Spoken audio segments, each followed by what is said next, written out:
Here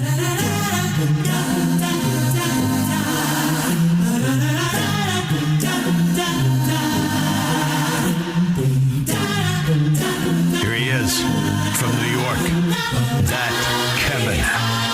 Kevin McCullough. Welcome back, and thank you to those of you that have taken this opportunity to call 888-342-1010. That's the number I've been giving you all year, and as many of you, more than 160 of you, have said, "Hey, we're gonna liberate a life this year." Thank you for doing that. We have not been perfect at this, but in the McCullough household over the last 4 years, we have tried. We've made it our goal to, as many times as we can, liberate a slave once every month. We set aside doing other things as we are able to be able to do that. And the reason that we do really is because my sons and daughter heard me talking during the COVID pandemic about the slavery situation in northern Sudan, and they said, "Dad, what are we going to do about that?"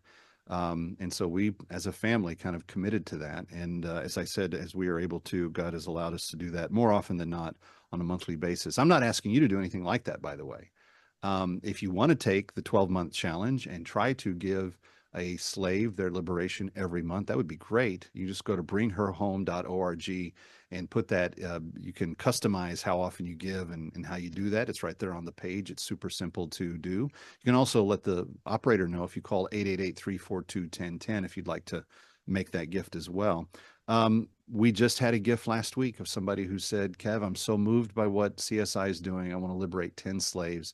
And they gave a 10 slave gift of $2,500. And that means that 10 of those women that were on that list are now going to go home for Christmas. Yeah. They're going to make this Christmas happen. That person chiming in there with me is Todd Chapman, and he is with the CSI. And that's the thing, Todd, when people really understand the power of this program, it genuinely moves hearts, and they say, "How can I get involved? I want to be involved."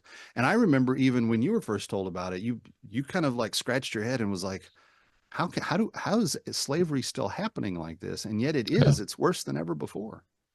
Well, yeah, that, and also, I had not heard about all of this situation in Sudan. This happened, by the way, this started all back in last century, which makes it sound like a long time ago, and it was. I mean, this started back in the 80s and 90s during that civil war in Sudan, and basically the targeted people group were African Christians. They were told, you can't be Christian, and militias were allowed to go in and maraud in their villages and take them captive and kill and destroy.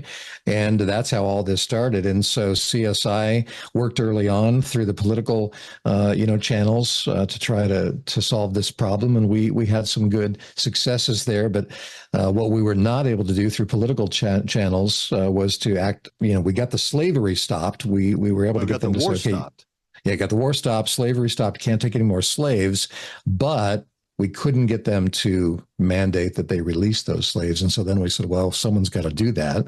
We've started doing that, and we've been doing it ever since. More than 100,000 slaves liberated. But I had never heard that story before. And I think a lot of people here in America are not aware of how this happened and that it's still a thing.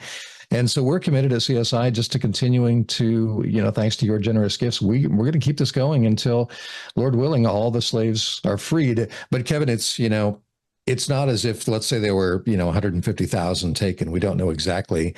That number has not stayed static. I mean, many were killed, but many who have been there for a long time, they've had children now. And so now we're having to, also try to free subsequent generations of people born into slavery, and we're trying to do that as well. But again, your generous gifts are what make it happen.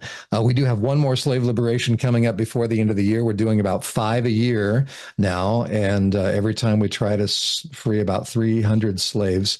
So think about that, 1,500 a year. The only thing holding us back is just funding, and then of course, time. We only have so much time, and it's a time-consuming process. Yeah. But the more money you give, the more people we can free, and that's the most important thing. Well, and we try to be very intentional about how we do this. And I say we because I feel like I've been part of the CSI family for a long time. Technically, I'm not on their payroll. I am an advocate for them. But here's the thing. And I know that Dr. John Eibner was very happy that the governments of the world got involved and stopped the civil war, stopped the bloodshed, stopped the killing.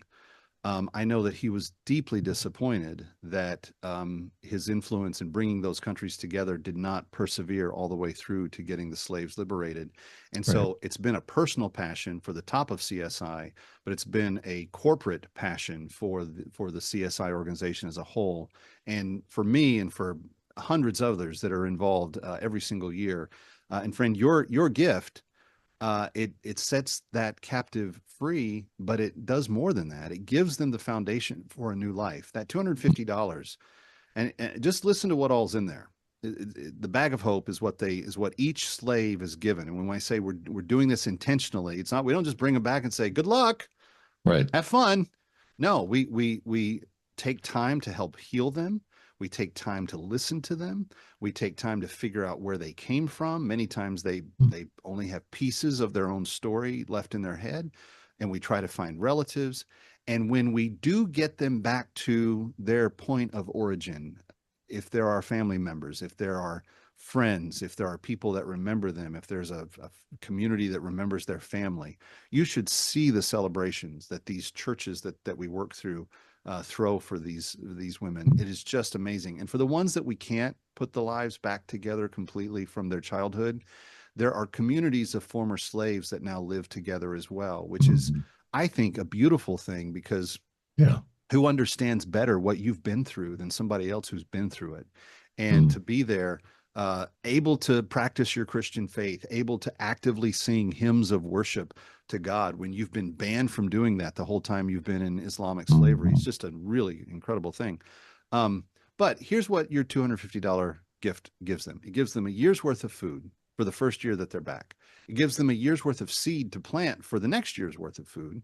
And from that, they will garner seed for the following year and so forth. So there's an ongoing process that is already kind of locked into place.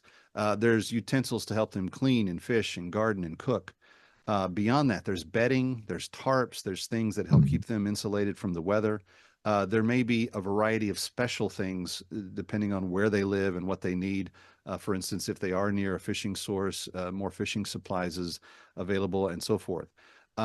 But then there's also this giving of a she-goat to each one that is liberated, and that she-goat becomes a little micro enterprise. They're able to bear more goats and sell them.